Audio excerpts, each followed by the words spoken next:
Hello, and welcome to Random Acts of Poetry. This poem was randomly done a year ago, and it was entered into the National Poetry Competition. And they didn't even make the shortlist. There's a few more poems to come after this. Again, they got entered. But they didn't make the shortlist.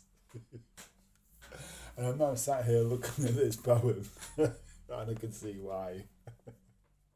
However, I really like it.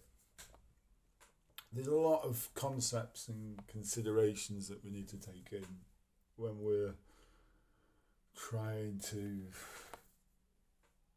move through this fantastic adventure called life.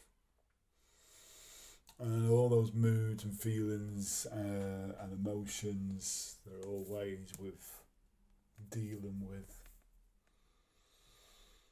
the big is, as some would say, the fear of total annihilation.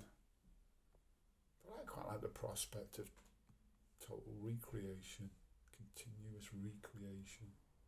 Anyway, enough of me wittering. You've not come here to wit. Hear me wittering, you've not come here at all. Right. The poem that didn't win the National Poetry Competition. Ashes of Selfness.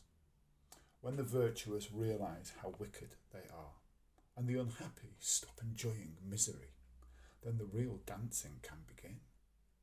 A shaking and a moving of the body that vibrates and trembles as the snake sloughs its skin.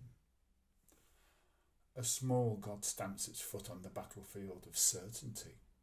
A jostling and manoeuvring as rank and file the warriors kneel as pious preachers peal their cymbals over the heads of the unworthy.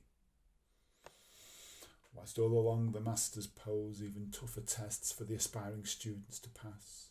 And all for what? Each step must be higher, chant louder and thrown harder to sit upon. Sat atop this house of cards, assured that your destiny is to fall. Yet even the fallen have a choice, for they can rise above it all and soar upon the winds that drive the cycle of this universal revolution. As we realise the gravity of every glimmering soul and take in hand the things that count as the black hole is illuminated by the only thought that ever truly mattered.